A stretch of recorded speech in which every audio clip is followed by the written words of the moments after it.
Hello everyone. तो कल हमने की थी एक स्ट्रेटेजी रिलेटेड वीडियो ना, जिसमें हम डिस्कस कर रहे थे कि किस तरीके से हम टैकल करें कि हमारा जो आने वाले एग्जाम से टाइम से सिलेबस हम कवर कर पाए। तो हमने काफी सारी बातें उसमें की, बट स्टिल गाइस मैं उसको एक बार और कंक्लूड करना चाहूंगा। और वो बात मैं ये कंक्लूड करना चाहूंगा कि पहले तो हम उसमें पीआरटी के बारे में डिस्कस कर रहे थे ज्यादातर, है ना।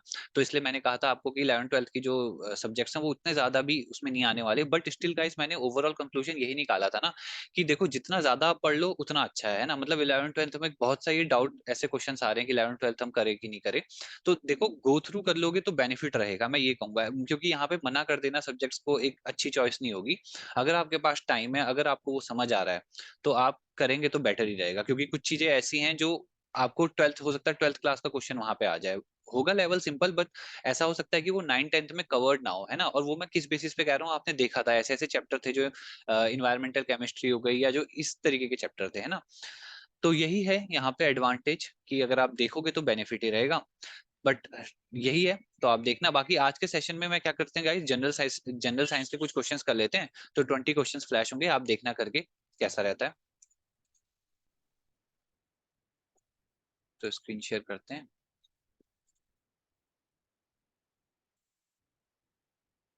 ठीक है, यहाँ से स्टार्ट हो रहे हैं क्वेश्चन।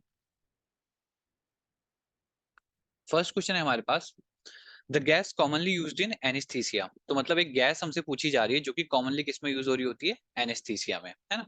तो एनेस्थीसिया आपको पता होगा कि ये क्या होता है बेसिकली। अगर कोई सपोज ऑपरेशन होने जा रहा है ना, जैसे कोई ऑपरेशन होने वाला है, तो डॉक्टर्स क्या करते हैं, इस तरीके के एनेस्थीसिया को यूज करते हैं। या किसी का कोई जैसे बोन्स कटिंग हो रही, कुछ भी ऐसा ऑपरेशन हो रहा है, इवन वहां का अगर आप इसकी बात करो, डेंटिस्ट भी इसे यूज करते हैं। तो बेसिकली क्या होता है, ये आपको पेन से रिलीफ दे देता है। तो ये रिलीफ कैसे मिल पाता है, ये मिल पाता है किसी पर्टिकुलर गैस की वजह से। तो वो गैस आपसे पूछी गई है, वो गैस कौन सी है हमारे पास, मीथेन है, नाइट्रस ऑक्साइड है, नाइट्रोजन है, हाइड्रोजन पर ऑक्साइड है। तो वो गैस है नाइट्रस ऑक्साइड। तो हमको अच्छे से पता होना चाहिए N2O वो गैस है। और इस गैस का एक और नेम है, अगर आप मतलब एक और आपको पता होना चाहिए इसके बारे में फैक्ट, कि इसी को ही हम क्या भी बोलते हैं, लाफिंग गैस। आज तो पेंटअप भी बड़ा सही चल रहा है। तो लाफिंग गैस इसको हम बोलते हैं। और ये है इसके पीछे का पर्पस। तो बेसिकली आपको स्ट्रेस नहीं होता। उसके बाद हम मूव करते हैं नेक्स्ट क्वेश्चन पे। नेक्स्ट है the inert gas. Inert gas की बात कर रहे हैं। इनर्ट आपको पता होना चाहिए गाइस, इनर्ट गैस का बेसिकली मतलब क्या होता है, वो गैसेस जो कि क्या है, अनरिएक्टिव है। और वो अनरिएक्टिव क्यों है, क्योंकि अगर मैं शेल थ्योरी के बेसिस पे बात करूं, तो जैसे सपोज KLMN हमने शेल्स पढ़े थे ना, तो इनके शेल्स क्या होते हैं कि कंप्लीटली फिल होते हैं। तो ये वो गैसेस हो सकती हैं। ठीक है, तो ये हमें पता लग गया। उसके बाद अबेंडेंटली, अभी हमसे पूछे जो अबेंडेंटली नेचर एटमॉस्फेयर में हमको मिलती हैं, तो एटमॉस्फेयर में हमको अबेंडेंटली कौन सी मिलती है, जेनॉन। ये है हमारी क्या, एक्सी गाइस। ये तो यहाँ पे ना शॉर्ट में लिखे हुए हैं, वो है क्या, सिंबल है उनके। बट आपको पता होना चाहिए कि किस एलिमेंट की बात हो रही है, जेनन, क्रिप्टन, हीलियम और आर्गन। तो इनमें से कौन सी होती है एटमॉस्फेयर में। आप देखो गाइस, होने को सारी की सारी वो हैं इनर्ट गैस। ठीक है, अच्छा इनर्ट गैस का एक और नेम होता है, ये भी अच्छा फैक्ट याद आया अभी अभी, कि इसको हम और भी क्या बोलते हैं, नोबल गैस। और गाइस अब देख सकते हो, अब हीलियम क्या होता है, हाइड्रोजन हीलियम, एटॉमिक नंबर 2 है ना, Z2 है। तो आप देख लो ना, KLMN में अगर मैं फिल भी करना चाहूँ, तो यहाँ पे मैक्सिमम एफिशिएंसी K में कितनी होती है, 2। तो हीलियम का पूरा फील्ड है, इसीलिए तो अनरिएक्टिव है गैसेस। चलो ये तो हमें पता लग गया। अब मैं इसको रब कर देता हूँ और सिर्फ आपको बताता हूँ करेक्ट आंसर क्या है, आर्गन। और ये एटमॉस्फेयर में कितना परसेंट, अगर कभी आपको पूछा भी जाए, तो 0.94% प्रेजेंट है एटमॉस्फेयर में। मूव करते हैं नेक्स्ट क्वेश्चन पे। अब है यहाँ पे कि candles contain a mixture of, जो कैंडल्स होती है हमारे पास, मोमबत्तियां, वो उसमें किसका मिक्सचर होता है। अच्छा क्वेश्चन है गाइस, काफी इंपॉर्टेंट है ना। As a fact general science का देखें तो बीज वैक्स, पैराफिन वैक्स का mixture, bees wax stearic acid का, पैराफिन वैक्स और स्टेरिक एसिड का, या हायर फैटी एसिड। तो गाइस यहाँ पे होते हैं बीज वैक्स, तो होता ही नहीं है वो होता है पैराफिन वैक्स और स्टेरिक एसिड। तो ये दो चीजें मिलकर बनती हैं कैंडल। अब है which one among the following is not a mixture. तो नॉट की बात हो रही है पहले तो, और मिक्सचर कौन सा नहीं है इसमें से, ग्रेफाइट, ब्रास, स्टील, ग्लास। तो गाइस देखो, अगर आप यहाँ पे देखोगे ना, ब्रास तो आप इजीली कट कर सकते हो, क्यों, क्योंकि ब्रास तो मिक्सचर है, किसका मिक्सचर है, बेसिकली एलॉय है ना। और एलॉय भी किसका है, ये कॉपर प्लस जिंक। तो इसके एलॉय को हम ब्रास बोलते हैं। स्टील भी गाइस क्या है, एक तरीके का एलॉय है। स्टील में क्या क्या मिक्सचर होता है, आयरन तो होता ही है, Fe, प्लस इसमें और भी चीजें रहती हैं, क्रोमियम भी रहता है। और और भी आप चेक कर लेना, आई थिंक मैग्नीज भी इसमें रहता है, कार्बन भी इसमें रहता है। तो आप इस तरीके से चेक कर लेना, स्टील भी मिक्सचर है। और ग्लास, ग्लास भी एक तरीके का गाइस मिक्सचर है। तो ये भी आंसर नहीं है, क्योंकि ग्लास में क्या होता है, सिलिका होता है मेन कॉन्स्टिट्यूएंट, और उसके बाद प्लस और भी इसमें क्या होते हैं, एडिटिव्स होते हैं। तो ये सब चीजें बनने के बाद ग्लास बनता है। पर ग्रेफाइट गाइस क्या है, ये तो सिर्फ और सिर्फ क्या है, कार्बन का बना होता है ना, तो इसलिए ग्रेफाइट क्या हो गया, एक तरीके का मिक्सचर नहीं है। मूव करते हैं नेक्स्ट क्वेश्चन में। यहाँ पे बोला जा रहा है which one among the following is used as a moderator in nuclear reactor. तो आई थिंक गाइस आपने ये वाला क्वेश्चन बहुत जगह पे देखा भी होगा, काफी इंपॉर्टेंट है। न्यूक्लियर रिएक्टर पहले तो होता क्या है, एक ऐसा डिवाइस है जो हमको क्या बना के दे रहा है, न्यूक्लियर एनर्जी। ठीक है। तो जब ऐसा प्रोसेस होता है, तो जब काफी ज्यादा जनरेट हो जाती है, हीट हो जाती है, यानी कि जब हमको या तो मॉडरेटर को रोक न्यूक्लियर रिएक्टर को रोकना होता है, तो हम ऐसा क्या यूज करें कि जो न्यूट्रॉन्स है ना गाइस, आप देखोगे उसमें बहुत न्यूट्रॉन्स हाई स्पीड में है, तो आपको न्यूट्रॉन्स की स्पीड बेसिकली क्या करनी है, स्लो करनी है। तो इस काम के लिए, इस पर्पस के लिए आप क्या यूज करोगे, ozone, heavy heavy hydrogen, heavy water, या हाइड्रोजन पर। तो यहाँ आप यूज कर सकते हो हैवी वाटर, जो कि बेसिकली क्या होता है, D2O। ठीक है, ये हो गया। अब मूव करते हैं नेक्स्ट क्वेश्चन पे। यहाँ पे है which one among the following is a Sublime substance, इनमें से कौन सा सबलाइम है। ठीक है। तो table salt, sugar, iodine, potassium iodide. तो सबलाइम बेसिकली आप समझ तो गए ना गाइस, वो सब्सटेंस जो कि अंडर को कौन से प्रोसेस में जा रहा है, सब्लिमेशन में। ठीक है। तो सब्लिमेशन की बात हो रही है, टेबल सॉल्ट है, शुगर, आयोडीन, पोटेशियम। तो देखो गाइस टेबल सॉल्ट में तो, और अच्छा सब्लिमेशन तो बताया नहीं गाइस, वो सब्सटेंसेस जो सीधा क्या हो रहे हैं, सॉलिड से जा सकते हैं गैस में, समझ रहे हो आप गाइस, सीधा सॉलिड से गैस में without going into the liquid form. तो शुगर में भी ऐसा नहीं होगा, आयोडीन, पोटेशियम आयोडाइड में ऐसा नहीं होगा, आयोडीन में ऐसा हो जाएगा। तो आयोडीन है, और भी इसके एग्जांपल हो सकते हैं गाइस, वो कैम्फर बॉल्स आपको बताऊंगी, कैम्फर हो गया, या वो नेप्थलीन बॉल्स, है ना, ये सारी चीजें क्या है, वही है। उसके बाद है Carborundum is a compound of. तो कार्बोरंडम कुछ दे रखा है। अब गाइस ऐसे क्वेश्चन है ना, ये फैक्चुअल क्वेश्चन है, अगर हमने नहीं रीड किए, नहीं कहीं देखे हैं, तो इनका आंसर देना बहुत मुश्किल है। कार्बोरंडम किसका कंपाउंड है, कैल्शियम, जर्मेनियम, सिलिकॉन या सल्फर। तो ये है सिलिकॉन का। ठीक है। तो basically silica carbide guys, carbide जो होता है, तो SiC, उसी कंपाउंड को कार्बोरंडम बोलते हैं। अच्छा, यहीं पे नेक्स्ट क्वेश्चन भी देख लेते हैं। बोला हुआ है the main component of LPG. LPG क्या है हम पे, लिक्विफाइड पेट्रोलियम गैस। तो गाइज ये जो एलपीजी है, इसका मेन कंपोनेंट पूछा गया है गाइज। तो ये कौन सा रहता है, इथेन, प्रोपेन, ब्यूटेन, मीथेन। तो यानी कि आपको मेन चुनना है। ऐसे तो उसमें इथेन, प्रोपेन, प्रोपेन भी होता है, बट मेन कॉन्स्टिट्यूएंट क्या है हमारे पास, ब्यूटेन रहता है। तो ब्यूटेन का फॉर्मूला अगर आपसे पूछा जाए, तो पहले तो ये क्या है, एक तरीके का क्या है, एल्केन है। आपने 10th क्लास में पढ़ा होगा ना, एल्केन, एल्किन, एल्काइन। एल्केन का जनरल फॉर्मूला क्या होता था, CnH2n+2। तो अगर यहाँ पे कार्बन कितने होते हैं, वही आपको पता होना चाहिए। इसमें कार्बन देखो गाइस, ऐसे गिन सकते हो ना आप, जैसे 1 2 3 4 है ना कार्बन, तो ये होता है मिथ, इथ, प्रोप, ब्यूट, ऐसे ही pent, hex, hept, oct, non, dec, इस तरीके से चलता रहता है 1 से लेकर 10 तक की काउंटिंग। तो 4 के लिए क्या आता है, मिथ, इथ, प्रोप, ब्यूट। तो ब्यूट यानी कि नाम इसका ब्यूट तो आपने रख दिया। ये तो बेसिकली हम आईपैक नेमिंग कर रहे हैं, international union of pure and applied chemistry का जो रूल्स है नेमिंग के लिए। कार्बन कितने हैं, 4 है, तो यहाँ पे बस n को 4 रख दो, H4 2 8 9 10, C4H10। तो C4H10 इसका फॉर्मूला होता है। और ब्यूट प्लस एन आपको समझ ही आ गया होगा, एन कहाँ से आया है, क्योंकि सिंगल बॉन्ड होती है, हाँ वो भी आपको पता होगा। बेसिकली गाइस क्या होता है, एक हम पे एल्केन्स होते हैं, एल्कीन होते हैं, और एल्काइन होते हैं। तो ये आप यहाँ पे शॉर्ट में देख लो, यहाँ सिंगल बॉन्ड होती है, डबल बॉन्ड होती है, ट्रिपल बॉन्ड होती है। इसका फॉर्मूला है CnH2n+2, इसका फॉर्मूला है CnH2n, और इसका फॉर्मूला है CnH2n-2। ठीक है, where n is representing the number of carbon atoms. Move करते हैं नेक्स्ट क्वेश्चन में। अब है यहाँ पे बोला हुआ है मैच लिस्ट 1 and 2, हमको मतलब मैचिंग करनी है यहाँ पे। Diamond, marble, sand, Ruby, calcium, silicon, aluminium, carbon. तो डायमंड को किससे मैच करोगे गाइस, देखो डायमंड को अगर आप देखो, तो ये सबसे अच्छा ऑप्शन यहीं से आप स्टार्ट कर सकते हो, कि डायमंड को आप कंबाइन कर सकते हो कार्बन से, बिकॉज कार्बन से ही तो डायमंड बनता है ना। कार्बन के जो वो है, आपको पता होगा, सिंपल सा एक वर्ड मेरे को यूज करना चाहिए ना, डायमंड क्या है, it is an allotrope of carbon. तो ये कहानी है। उसके बाद मार्बल, मार्बल भी आपने बहुत बार पढ़ा होगा, जहां मार्बल है वहां कैल्शियम की बात तो होनी ही होनी है। ठीक है गाइस, ये हो गया।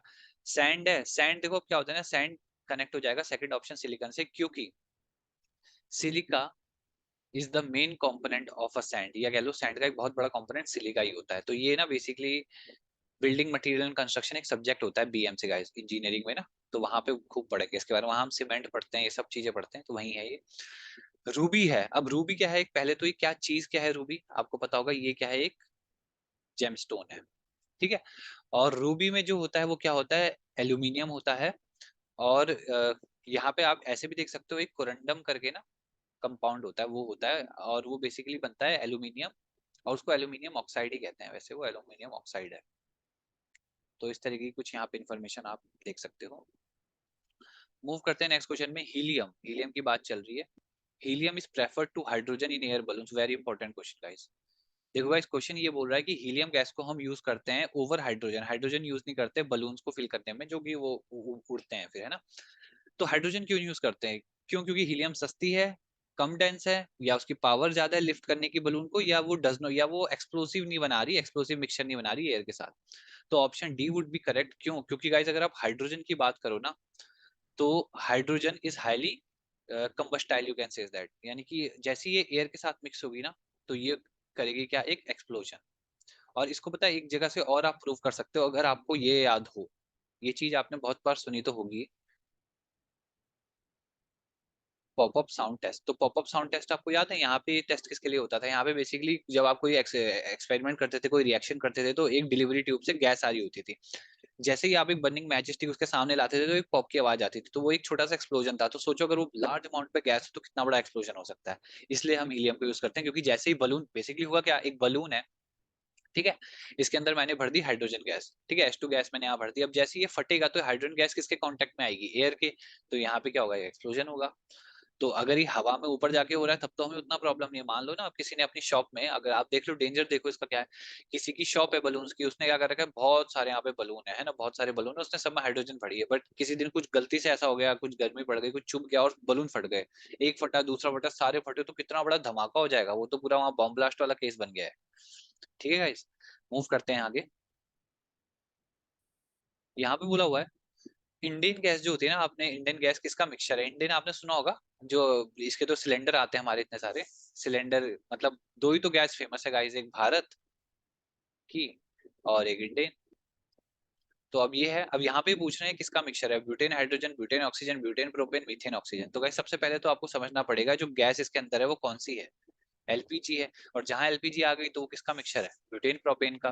प्रोपेन कौन सा होगा, आप इसका भी निकाल सकते हो केमिकल फॉर्मूला, तो मिथ इथ प्रोप, C3H3267, C3H8, ये हमारे पास क्या है, प्रोपेन।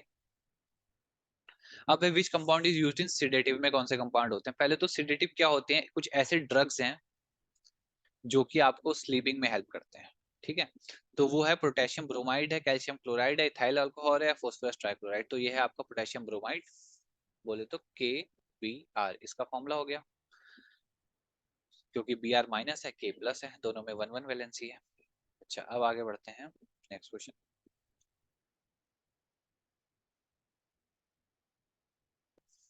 जब से ब्लू इंक यूज करी है ना गाइस पेन की, तब से पेन टैप सही चल रहा है, रेड इंक में तो पता नहीं क्या प्रॉब्लम थी। चलो देखते हैं, which one of the following polymers is used for making bullet proof window. तो अच्छा क्वेश्चन है, बुलेट प्रूफ विंडो बनाने के लिए कौन सा पॉलीमर यूज होता है, पॉलीकार्बोनेट, पॉलीयूरिथ्रेन्स, यूरिथेन्स, या पॉलीस्टायरीन, या पॉलीअमाइड्स। तो गाइस यहाँ होते हैं पॉलीकार्बोनेट्स यूज, या फिर आप कह सकते हो क्या, लैमिनेटेड ग्लास शीट्स भी यूज होती हैं। ठीक है, ये हो गया। इसके बाद मूव करते हैं नेक्स्ट क्वेश्चन में, विद राइज इन टेम्परेचर, क्या हो रहा है, टेम्परेचर में राइज हो रहा है, तो विस्कोसिटी लिक्विड की क्या होगी, तो अब है बढ़ेगी, घटेगी, कोई चेंज नहीं आएगा, या कुछ भी हो सकता है, नेचर और लिक्विड पर डिपेंड करता है। तो गाइज ऐसा नहीं है, लिक्विड की बात चल रही है, तो जब भी ऐसा कुछ क्वेश्चन आया ना, सीधा मैं गाइज आपको एक ही सजेशन दूंगा, आप सिर्फ हनी के बारे में सोचना, शहद। शहद में क्या होगा गाइस, वैसे नॉर्मली रखा रहे तो कितना गाढ़ा होता है, और विस्कोसिटी आप समझ रहे हो ना guys, viscosity basically is an analogous term to friction in dynamics, ठीक है। जो आप फ्रिक्शन को समझते हो ना नॉर्मली डायनेमिक्स में, तो वो है मैकेनिक्स में जो आप समझते हो, तो वही अगर आप हाइड्रोडायनेमिक्स में आ जाओ, या हाइड्रोस्टैटिक, हाइड्रोस्टैटिक की वर्ड यूज होता है ना, आई थिंक, हाँ। तो उसी को हम बेसिकली, अगर आप फ्लूइड्स में आ जाओगे, फ्लूइड्स है ना, और फ्लूइड्स में दोनों चीजें इंक्लूड होती है गाइस, अभी ये भी समझेंगे हम, यहाँ पे गैस भी आती है और यहाँ पे लिक्विड भी आते हैं। तो अब ये है, तो बस वही पूछ रहे हैं कि हनी जो है, अगर मैं इसका टेम्परेचर बढ़ा दूं, यानी कि इसको गर्म करूं, तो क्या होगा, विस्कोसिटी बढ़ेगी, कम होगी। तो गाइस ऐसे केस में क्या होगा, हनी पतला हो जाएगा तो विस्कोसिटी कम हो जाएगी, तो ज्यादा विस्कोसिटी का मतलब होता है ज्यादा फ्रिक्शन, लेयर्स के बीच में ज्यादा फ्रिक्शन। तो इसलिए यहाँ पे करेक्टली आंसर तो हमारा डिक्रीज होगा। बट अब यहाँ पे एक फैक्ट और बात कर लेते हैं, अगर मैं आपको कोई गैस बोलता और उसमें भी राइज करता टेम्परेचर, तो विस्कोसिटी बढ़ती या कम होती? तो गाइस गैसेस के केस में विस्कोसिटी बढ़ेगी, ठीक है? क्यों? क्योंकि गैसेस जो है इस तरीके के मॉलिक्यूल्स हैं। गैस अगर नीचे से मैं टेम्परेचर बढ़ाऊंगा तो ये आपस में एक दूसरे से कोलाइड करेंगे और बहुत ज्यादा आपस में फ्रिक्शन होने लगेगा इनके, तो इंक्रीजेस, ठीक है? चलो मूव करते हैं। अब बोला हुआ है कि वाटर गैसेस, अब देखो गाइस अच्छा कॉन्सेप्ट ये है, वाटर गैस हो सकता है हमने पहले ना सुना हो, तो वाटर गैस क्या होता है पूछा गया है किसका। और ये सीओ बेसिकली गाइस ये कार्बन मोनोऑक्साइड है और ये H2 है, ठीक है? H2 है, ये ऐसे लिख रखा है। कार्बन मोनोऑक्साइड और H2 है, कार्बन मोनोऑक्साइड या वाटर है, कार्बन डाइऑक्साइड या H2 है, या कार्बन डाइऑक्साइड या वाटर है, किसका मिक्सचर है वाटर गैस? तो गाइस पहले तो ये बनती कैसे मैं आपको बता देता हूँ। जैसे कोक होता है ना, कोक क्या है? कार्बन का एक कंपाउंड है। तो ये कोका कोला नहीं है, कोक है सिर्फ, ठीक है? एक अलग सब्सटेंस है, आप सर्च कर सकते हो। जब आप इसको बर्न करोगे तो इसके ऊपर से निकलेगी कोक की गैस। अब इसी गैस के ऊपर से अगर मैं पास कर दूं स्टीम ना, और स्टीम किसकी बनी होती है? स्टीम में बेसिकली वाटर की बनी होती है, बट उसमें क्या H2 गैस है। तो अगर मैं इसको पास कर दूं और इसके ऊपर से जब पास होगा ना, तो यहाँ पे होगी एक रिएक्शन स्टीम के और कोक की गैस के बीच में। तो जब वो रिएक्शन होने के बाद जो बनेगा ना, उसी को बेसिकली गाइस बोला जाता है वाटर गैस। तो वो मिक्सचर क्या बनता है उसमें, एक तो आ जाता है कार्बन मोनोऑक्साइड बन जाता है और एक बन जाती है उसमें हाइड्रोजन गैस। तो इन दोनों के मिक्सचर को बेसिकली ऑप्शन ए को आप बोलते हो वाटर गैस, ठीक है? ये हो गया। तो गाइज ये तो सिर्फ और सिर्फ रिएक्टेंट है, प्रोडक्ट तो ये है, ठीक है? तो आप स्टीम को सोच के ये मत सोचना कि हम H2O को क्यों नहीं मार्क कर रहे हैं, ठीक है? इसलिए हम यहाँ पे H2O की जो बन के आ रहा है वो ये है ना, वो वाटर गैस है। मूव करते हैं नेक्स्ट क्वेश्चन पे। Which one among the following non-toxic gases helps in formation of enzymes which ripen fruit? तो पहले आपको ये बताओ गाइस, रैपनिंग ऑफ फ्रूट के बारे में तो पता है ना? रैपनिंग ऑफ फ्रूट का मतलब क्या हुआ? सपोज आपके पास ना एक बनाना हो, मान लो, ठीक है? ये बनाना है जो कि फिलहाल मैंने बनाया है। तो ये है, सपोज कर लो किसका, ग्रीन कलर का है। अब ये ग्रीन कलर से मतलब उतना पका नहीं है, तो जब ये ऐसे करके आ जाए येलो कलर में ना, येलोइश हो जाए, तब हम कहते हैं कि पक गया है ना। सिंपल वर्ड हम यूज करते हैं कि पक गया है केला।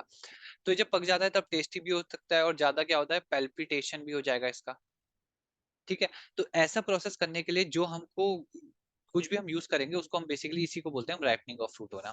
तो इसके लिए हम कौन सी गैस यूज कर सकते हैं? Acetylene, ethane, methane, carbon dioxide. तो ये है आपकी एसिटाइलिन। तो अच्छा क्वेश्चन है, एसिटाइलिन गैस यूज करके आप ये कर सकते हो। मूव करते हैं नेक्स्ट क्वेश्चन में। प्योरेस्ट फॉर्म पूछी गई है किसकी?